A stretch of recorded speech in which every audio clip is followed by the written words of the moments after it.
स्वामी जी जरूर लिखें। संगत जी, एक गांव में रामदास नाम का एक व्यापारी रहता था। उसकी 3 बेटियां थी जो बहुत ही सुंदर थी। रामदास अपनी बेटियों के सहारे ही अपना जीवन गुजार रहा था, क्योंकि कुछ साल पहले एक बीमारी के कारण उसकी पत्नी का देहांत हो गया था। रामदास की सबसे छोटी बेटी का नाम राधा था, जो तीनों बहनों में सबसे अधिक बुद्धिमान और समझदार थी। रामदास अपनी तीनों बेटियों से बहुत प्रेम करता था। उसने कभी अपनी बेटियों को उनकी मां की कमी महसूस नहीं होने दी। वो उनकी हर इच्छा पूरी करता था। धीरे धीरे समय बीतता गया। अब रामदास की बेटियां बड़ी हो चुकी थी और अपने पिता के लिए स्वयं खाना बनाने लगी थी। जब रामदास व्यापार के सिलसिले में बाहर जाता तो उसकी बेटियां उसके लिए खाना तैयार करके साथ दे देती। उसी गांव में एक विधवा औरत भी रहती थी, जिसकी 15 वर्ष की एक बेटी थी। उस विधवा की आदत थी कि वो हर घर में कुछ ना कुछ मांगने चली जाती थी। जब रामदास की बेटियां अपने पिता के लिए खाना बनाती तो वो औरत अक्सर उसी समय उनके घर राख मांगने के लिए आ जाती।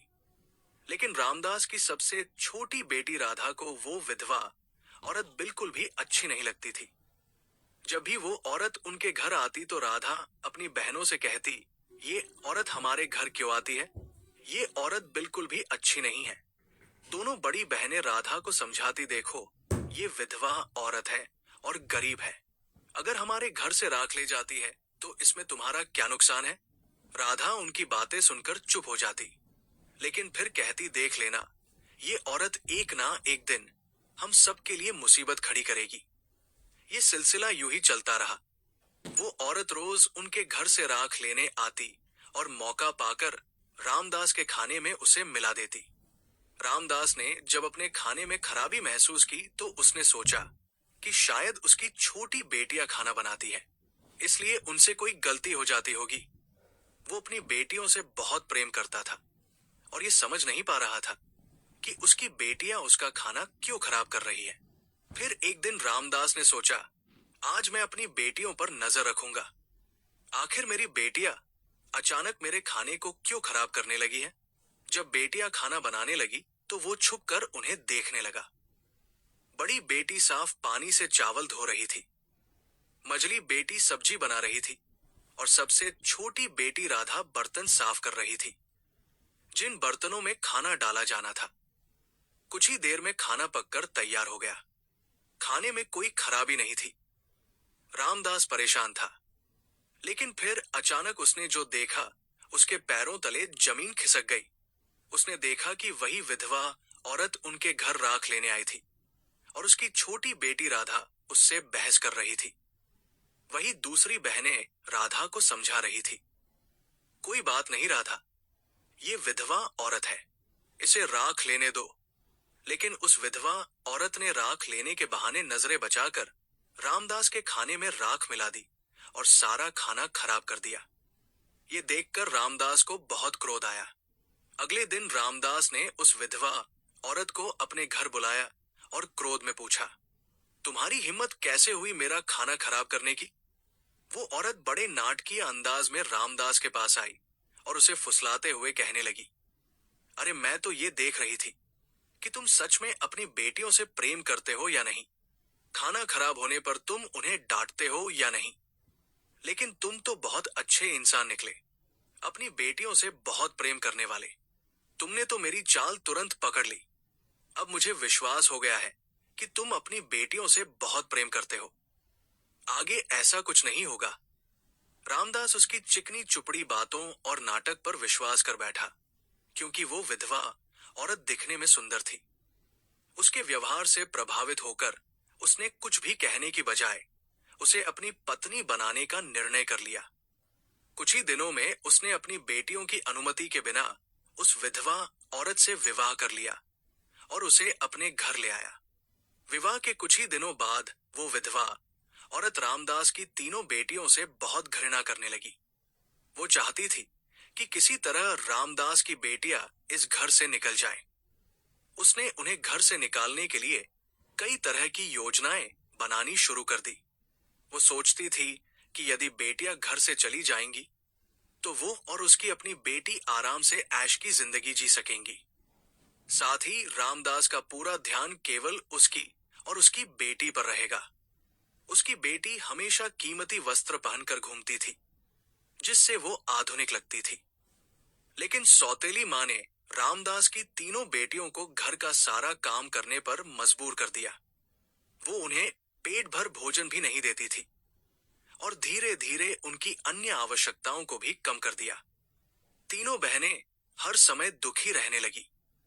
एक दिन दो बड़ी बहनें रो रही थी, तो राधा अपनी बड़ी बहनों के पास आई और कहने लगी, प्यारी बहनों आओ, हम तीनों कहीं बाहर चलें, ताकि हमारा मन प्रसन्न हो जाए। फिर तीनों बहनें घर से निकल गई और चलते चलते एक जंगल में पहुंची। वहां एक घने पेड़ के नीचे बैठकर वे रो रो कर अपनी माँ को याद करने लगी। इतने में उनके पास से एक महात्मा का गुजरना हुआ। राधा भूमि पर बैठी रो रही थी और कह रही थी, हे भगवान, हम पीड़ित बहनें हैं और बहुत दुखी है। आप देख रहे हैं ना कि हमारी सौतेली माँ हम पर कितना अन्याय कर रही है। हम कितने दिनों से भूखे हैं। वो महात्मा पास ही खड़े उनकी बातें सुन रहे थे। फिर वे राधा के पास जाकर बोले, बेटियों, तुम तीनों यहाँ इस पेड़ के नीचे रोज आती हो, तुम्हें क्या दुख है, बताओ। राधा ने रोते हुए उन महात्मा को पूरा घटनाक्रम सुना दिया। उनकी बातें सुनकर संत को बहुत दुख हुआ। वे बोले, बेटी, यहाँ से थोड़ी दूरी पर मेरी कुटिया है। मेरी कुटिया के बाहर एक सेब का पेड़ लगा है, जिस पर पके हुए सेब लगे हैं। तुम जाओ और उस पेड़ से जितने चाहो सेब तोड़कर खा लो। ये सुनकर तीनों लड़कियां प्रसन्नता से उस कुटिया के पास पहुंची। उन्होंने देखा कि पेड़ पर बहुत सुंदर और रसीले सेब लगे हुए हैं। तीनों ने एक एक सेब तोड़ा और बैठकर आनंद से खाने लगी। जब उनका पेट भर गया तो उन्होंने महात्मा जी का आभार व्यक्त किया और घर वापस आ गई। इसके बाद जब उनकी सौतेली माँ उन्हें खाना नहीं देती तो वे रोज जंगल जाती और सेब खाकर अपना पेट भर लेती। धीरे धीरे उन्होंने घर का खाना बिल्कुल छोड़ दिया।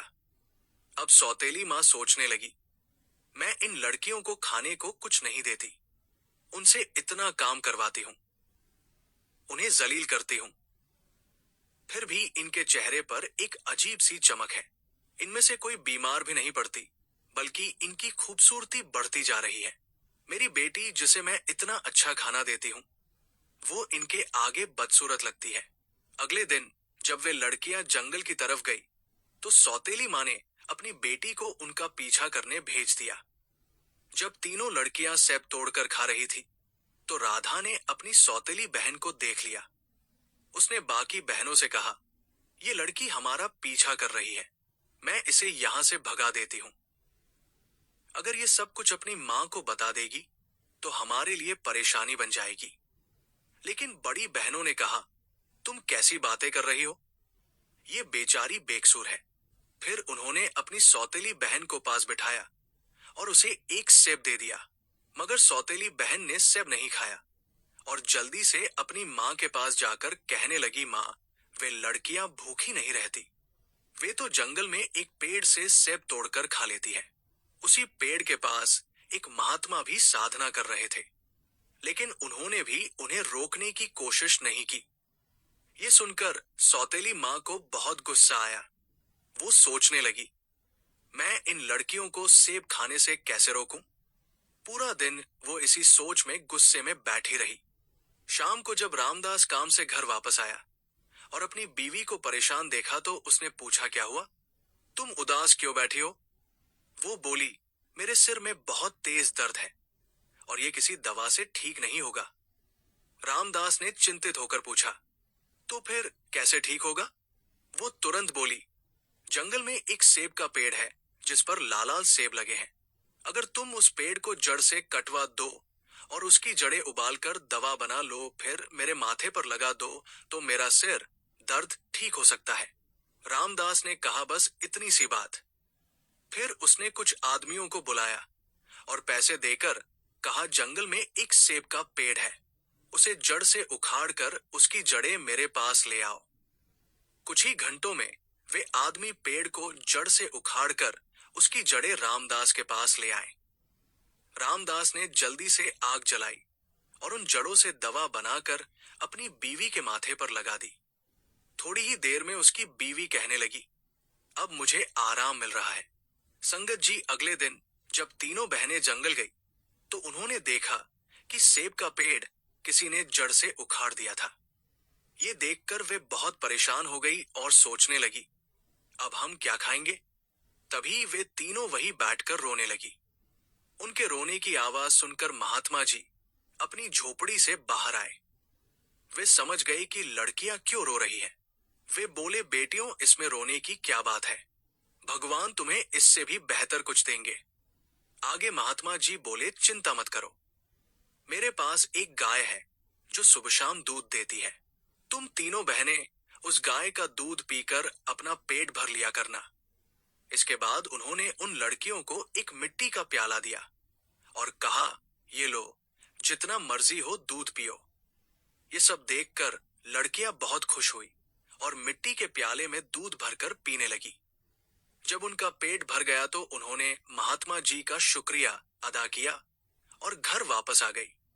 इसके बाद ये उनका रोज का काम हो गया कि वे गाय के पास जाती और मिट्टी के प्याले में दूध निकालकर पी लेती। उनकी सौतेली माँ फिर से उनकी सेहत देखकर हैरान थी।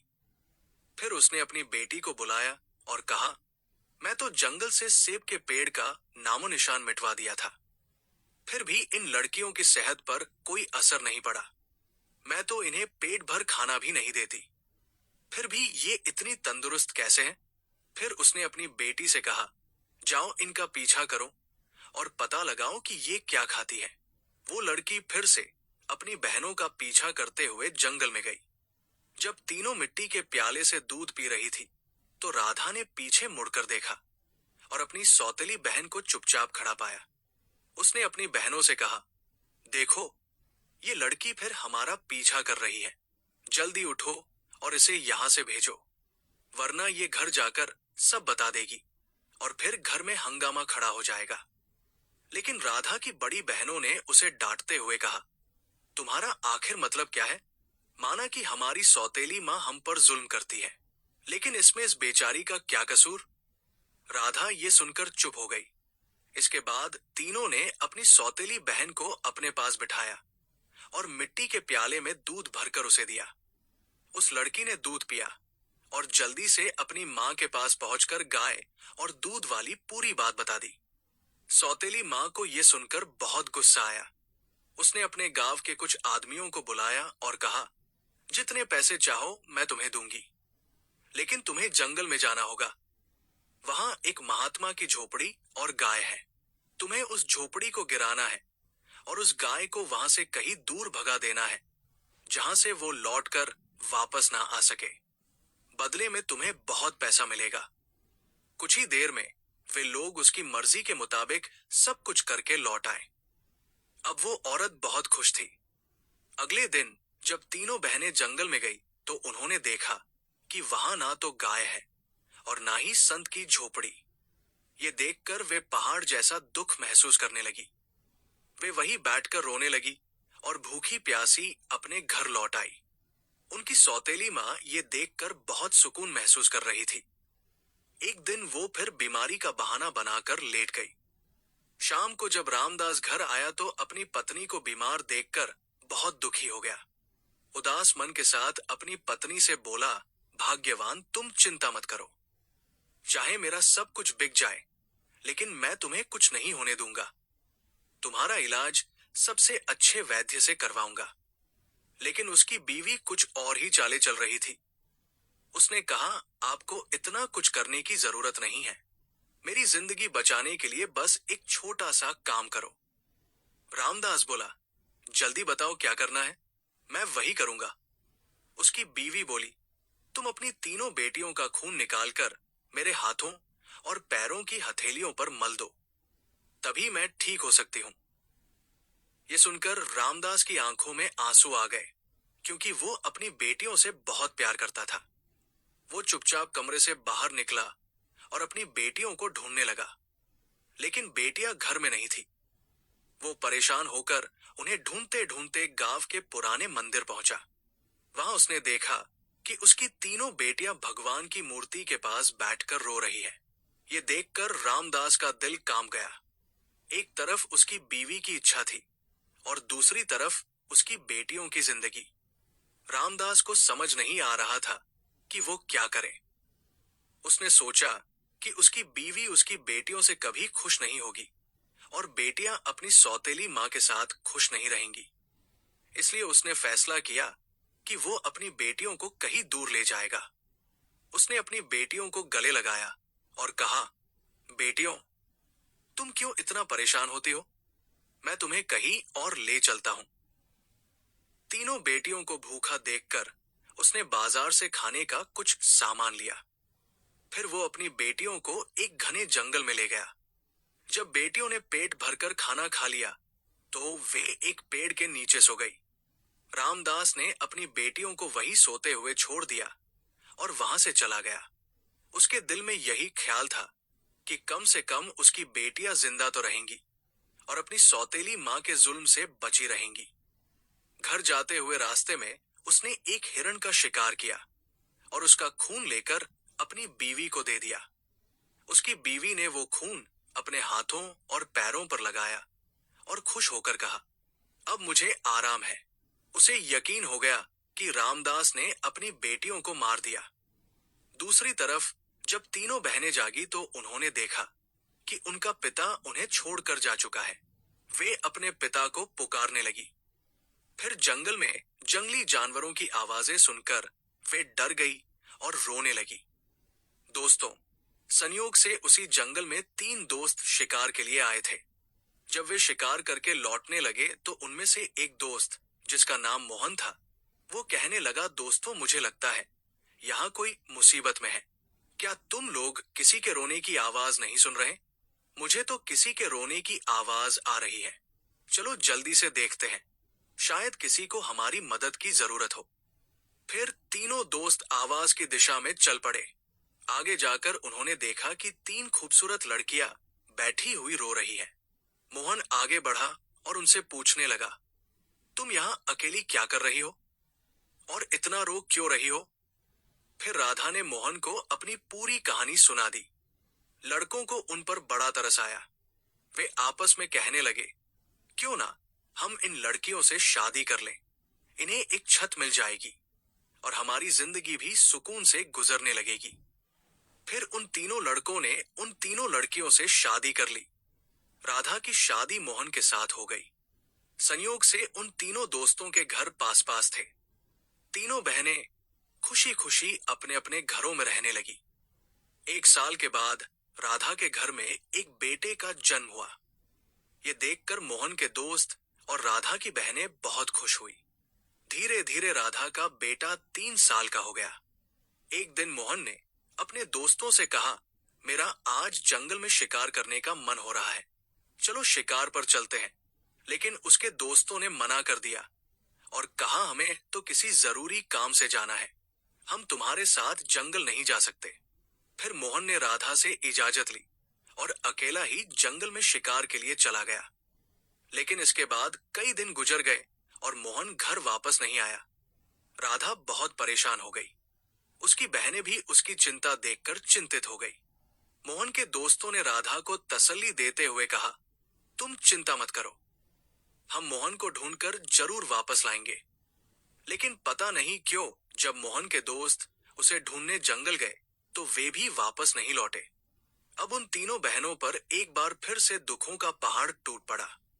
एक दिन राधा अपने बेटे को सुला रही थी कि किसी ने दरवाजे पर आवाज लगाई। उसने जल्दी से जाकर दरवाजा खोला तो क्या देखती है कि एक भिखारी, जिसने पुराने कपड़े पहने हुए थे, दरवाजे पर खड़ा है। राधा उसे देखकर बोली, बाबा, मेरा पति घर पर नहीं है, मैं आपको घर में आने की इजाजत नहीं दे सकती। जब मेरा पति आएगा तब आप आ जाना। उस पर भिखारी बोला, बेटी, मुझे बहुत भूख लगी है, किसी भूखे को खाना खिलाने में क्या हर्ज है? राधा ने दया दिखाते हुए उस भिखारी को घर में बुला लिया और उसके लिए खाना बनाने लगी। साथियों, असल में वो भिखारी एक जादूगर था। जब राधा खाना बना रही थी तो उस समय वो जादूगर भिखारी बुरी नजरों से राधा को देख रहा था। फिर वो जादूगर उठकर राधा के करीब आया और बोला, सुनो लड़की, तुम मुझे बहुत अच्छी लगी। अपने बेटे को छोड़ दो और मुझसे शादी कर लो। भिखारी की ऐसी बातें सुनकर डर के मारे राधा कांपने लगी और बोली, बाबा, आप कैसी बातें कर रहे हैं? मैं शादीशुदा हूं और एक बच्चे की मां हूं। आपकी हिम्मत कैसे हुई ऐसा कहने की? ये सुनकर जादूगर भिखारी को गुस्सा आ गया।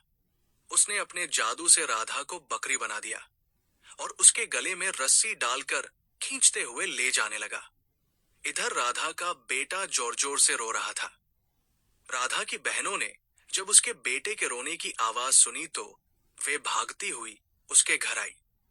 उन्होंने जल्दी से राधा के बेटे को गले लगाया और अपनी बहन को घर में ढूंढने लगी, लेकिन उन्हें राधा कहीं नजर नहीं आई। समय ऐसे ही गुजरता गया और अब राधा को गुम हुए भी 15 साल हो चुके थे।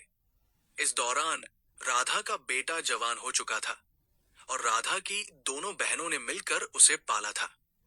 एक दिन राधा की बहनों ने उसे उसकी मां के बारे में सारी सच्चाई बताई। ये सुनकर वो बहुत परेशान हो गया और बोला, मौसी, आज मैं अपनी मां और पिता को जरूर ढूंढने जाऊंगा। उसकी बड़ी मौसी ने उसे समझाते हुए कहा, बेटा, जो होना था वो हो चुका। जिन्हें जाना था वे चले गए। अब हम तुम्हें नहीं खोना चाहते। हमारे पति भी जंगल गए थे और वे भी कभी वापस नहीं आए। अगर तुम भी चले गए तो हम किसके सहारे जिएंगे? लेकिन लड़के ने कहा, मौसी, आप चिंता मत कीजिए। मैं अपने माता पिता और बाकी सबको ढूंढकर वापस जरूर लाऊंगा। फिर वो लड़का जंगल की तरफ निकल पड़ा। कई दिनों तक जंगल में इधर उधर भटकता रहा, लेकिन उसे कुछ समझ नहीं आया कि वह अपने माता पिता को कहां ढूंढे। इसी तरह खोजते खोजते वह एक ऐसी जगह पहुंचा जो पूरी तरह पत्थरों की थी।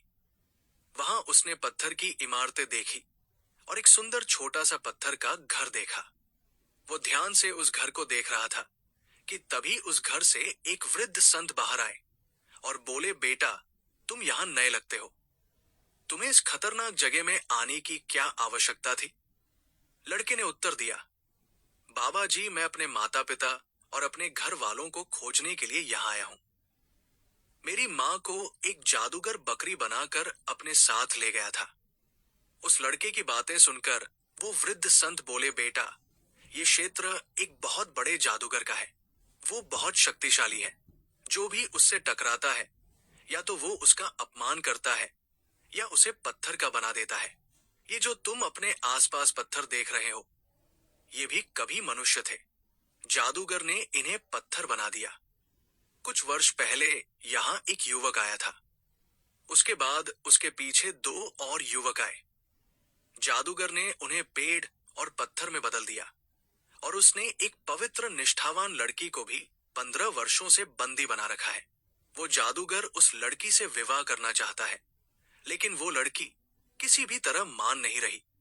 वृद्ध संत की बातें सुनकर लड़का सोचने लगा, निश्चित ही ये लड़की मेरी माँ है और ये लोग मेरे ही परिवार के लोग हैं। आखिरकार मैंने अपनों को खोज ही लिया।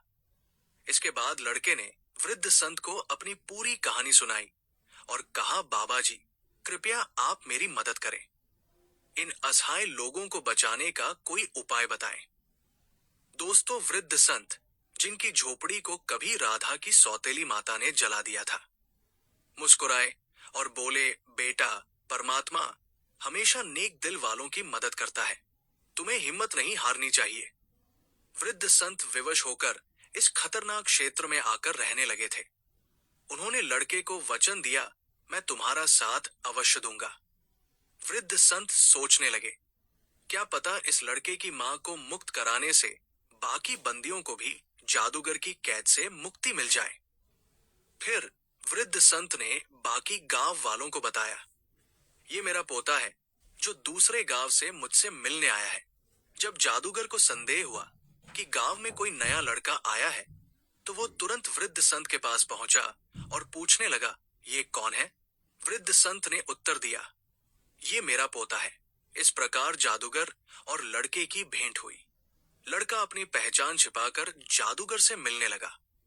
जादूगर ने लड़के को देखकर कहा, तुम बहुत समझदार लगते हो और अपने दादा की तरह नेक और मासूम हो। कल तुम मेरा एक कार्य करोगे। मैं तुम्हें एक भवन में भेजूंगा जहां एक लड़की को मेरा संदेश देना है। मैं उससे विवाह करना चाहता हूं। लड़का समझ गया कि वो अपनी माँ से मिलने जा रहा है। वो बहुत प्रसन्न हुआ और सोचने लगा कि वो अपनी माँ को ऐसी क्या निशानी दिखाए जिससे वो उसे पहचान ले। तभी उसे याद आया कि उसके जन्म के समय उसके पिता ने एक पीतल का सिक्का बनवाया था जिस पर एक बच्चे का चित्र अंकित था। वो सिक्का आज भी उस लड़के ने संभाल के रखा हुआ था। उसने योजना बनाई कि उचित समय आने पर वो अपनी माँ को पहचानने के लिए अपनी पहचान प्रकट करेगा। जादूगर वृद्ध संत का बहुत सम्मान करता था और उनके पोते को नेक समझता था। उसने लड़के को फूलों का गुलदस्ता देकर प्रतिदिन राधा के पास भेजना शुरू कर दिया। लड़के को नेक समझने के कारण जादूगर को उस पर कोई संदेह नहीं हुआ। एक दिन वृद्ध संत ने योजना बनाई और उस लड़के से कहा, बेटा, किसी दिन मौका देखकर अपने पीतल के सिक्के को फूलों के गुलदस्ते में छिपा दो। जब तुम्हारी माँ इसे देखेगी तो वो तुरंत तुम्हें पहचान लेगी। लेकिन ये कार्य सरल नहीं होगा। जादूगर ने राधा की निगरानी के लिए एक पहरेदार नियुक्त कर रखा है जो हर समय कड़ी नजर रखता है। राधा को एक कमरे में बंद करके रखा गया है जहां किसी को जाने की अनुमति नहीं है। लड़का प्रतिदिन गुलदस्ता लेकर राधा के पास जाता और वहां जादूगर की एक सेविका हमेशा राधा के साथ रहती। एक दिन सौभाग्य ने लड़के का साथ दिया। ऐसा अवसर मिला जब कमरे में राधा के सिवाय कोई नहीं था। लड़के ने जल्दी से पीतल के सिक्के को फूलों के गुलदस्ते में छिपाकर राधा के चरणों में रख दिया। जैसे ही गुलदस्ता भूमि पर रखा तो सिक्का बजने की ध्वनि हुई। राधा ने आश्चर्य से गुलदस्ता उठाया और फूलों में रखे पीतल के सिक्के को पहचान लिया। ये वही सिक्का था जो वर्षों पहले मोहन ने अपने पुत्र के जन्मदिन पर बनवाया था। राधा की दृष्टि तुरंत गुलदस्ता लाने वाले लड़के की ओर उठी। दोनों की दृष्टि मिलते ही सत्य प्रकट हो गया। राधा पहचान गई कि ये उसका बेटा है। इसके बाद सेविका के आते ही राधा का बेटा वहां से चला गया। अपने बेटे से मिलने के बाद राधा के अंदर एक नई उम्मीद जागने लगी।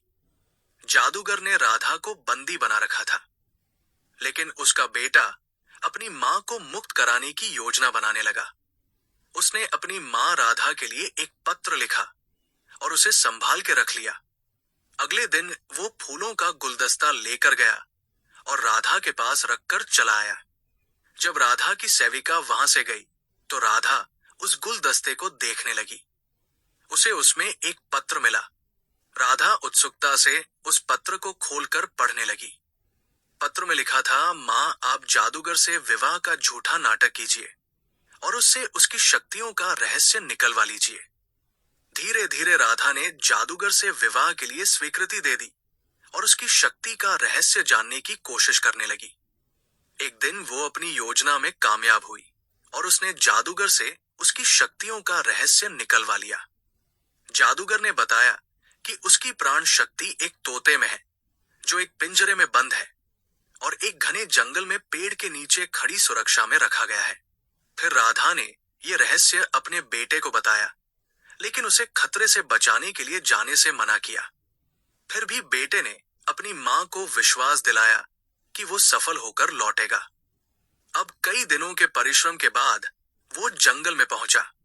किसी तरह मौका देखकर उसने तोते को पिंजरे से निकाल लिया और जादूगर की इमारत तक वापस ले आया। जब जादूगर ने तोते को उस लड़के के हाथ में देखा तो उसके पैरों तले जमीन खिसक गई। वो उस लड़के से तोते की वापसी की विनती करने लगा। फिर लड़के ने चतुराई से जादूगर से सभी बंदियों को मुक्त करवाया। इसके बाद उसने तोते के पंख खींचकर तोड़ दिए, जिससे जादूगर की शक्ति समाप्त हो गई। अंत में उसने तोते की गर्दन मरोड़ दी, जिससे जादूगर भी मारा गया। फिर लड़के ने अपनी माँ राधा, पिता मोहन और बाकी सभी बंदियों को मुक्त कराया। फिर वे सभी धर्मपरायण वृद्ध संत के पास पहुंचे। सभी ने वृद्ध संत का धन्यवाद किया और अपने घर लौट आए। राधा की बहनें अपने पतियों से मिलकर बहुत प्रसन्न हुई, जो जादूगर की कैद में वर्षों तक रहे थे। राधा के पिता, जो अपनी पुत्रियों को खोने के दुख में डूबे थे, उन्हें सही सलामत देखकर खुशी से रोने लगे। उन्होंने पुत्रियों से क्षमा मांगी और बताया कि उनकी पत्नी की साजिशों के कारण ये सब हुआ। रामदास को अपनी गलतियों का बहुत पछतावा था और वो फूट फूट कर रोने लगा। पुत्रियों ने अपने पिता को सांत्वना दी और कहा, आप चिंता मत कीजिए पिताजी, हम अपने जीवन से खुश हैं। फिर उनके पिता ने बताया कि उनकी सौतेली माँ, जो उन पर अत्याचार करती थी, एक भयंकर बीमारी का शिकार होकर इस संसार से विदा हो गई। संगत जी मोहन ने राधा और अपने पुत्र को गले से लगा लिया। इसके बाद सबने खुशी और सुकून के साथ अपनी जिंदगी गुजारनी शुरू की। संगत जी, उम्मीद है आपको साखी अच्छी लगी होगी। साखी अच्छी लगी